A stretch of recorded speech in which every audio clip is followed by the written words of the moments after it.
జయ జయ శంకర హరహర శంకర. అద్వైతం కంచి పరమాచార్య అమృతవాణి. వేదో నిత్యం అధీయతాం తదుదితం కర్మస్వనుష్ఠీయతాం.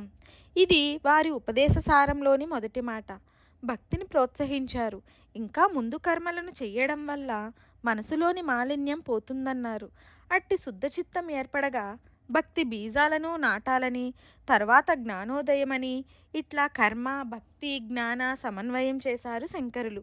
పై సిద్ధాంతాలతో పాటు బౌద్ధుల ధ్యాన పద్ధతి శంకరుల అద్వైతంలో ఉంటాయి. పూర్వ మీమాంసకులతో మీరు చేసే కర్మలు తమంతట ఫలమీయవని, ఫలదాత ఈశ్వరుడని అంటారు. లోకక్షేమం కోసం విధింపబడిన కర్మలను దుర్వినియోగం చెయ్యరాదని, కేవలం కోరిక తీర్చుకోవడం కోసం కాదని, నిష్క్రామ భావనతో కర్మలు చేయాలని, దానివల్లనే చిత్తశుద్ధి ఏర్పడుతుందని అన్నారు. ఇక న్యాయ సిద్ధాంతవేత్తలతో కేవలం ఈశ్వరుడున్నాడని చెప్పడంతోటే ఆగిపోరాదని, నిత్య జీవితంలో అతని కంటే మరొకడు లేదనే భావం రావాలని, తుదక భక్తి ఆత్మానుసంధానానికి దారితీయాలని అన్నారు. ఏది సత్యం, నేనెవర్ని, ఏది దుఃఖం అని బౌద్ధుల మాదిరిగా విచారణ చేస్తే బుద్ధుని మాదిరిగా జ్ఞానం గురించి ఒక స్పష్టత వస్తుందని అన్నారు.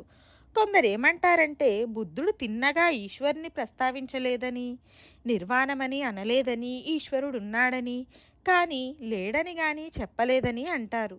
అట్లా అయితే అతనికి అద్వైత జ్ఞానం పట్టుబడి ఉండాలి కానీ అతడు చెప్పలేదు. ధ్యానం చేయడం, ఆత్మవిచారణ చేయడం అందరికీ కుదురుతుందా? అందుకే కర్మ భక్తులను విధించాయి. వేదాలు తర్వాతనే తత్వ విచారణ సాధ్యం. అది కర్మ ఉపాసనలతో వారి వారి స్థాయిని బట్టే. వీటన్నిటినీ గుర్తించలేదు బౌద్ధం. వేద ధర్మాన్ని పక్కన పెట్టి అందరూ ధ్యానం చేయాలని, అంతఃపరీక్ష చేసుకోవాలని బౌద్ధం చెప్పడం వల్ల గందరగోళ పరిస్థితి ఏర్పడింది.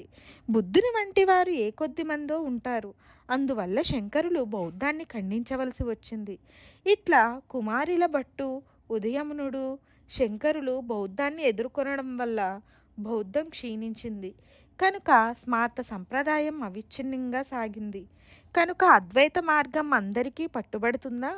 అందుకే కర్మ మార్గంలో కర్మ చేయడానికి ముందు మనం చెప్పే సంకల్పంలో పరమేశ్వర ప్రీత్యర్థం అంటున్నాం. అనగా పరమేశ్వర ప్రీతి కోసమని ఈ సంకల్పాన్ని ఏర్పాటు చేశారు శంకరులు. వారి ముందు సంకల్పం లేదని గుర్తించండి. ఎవరు కర్మ చేస్తారో వారే ఫలాన్ని పొందుతారని, ఈశ్వర కృప లేకపోయినా ఫలం వస్తుందని ప్రజలు భావించరాదని అట్లా ఏర్పాటు చేశారు. చిన్న కర్మ నుండి పెద్ద కర్మ వరకు ఈశ్వరార్పణ బుద్ధితోనే చెయ్యాలని కట్టడి చేశారు.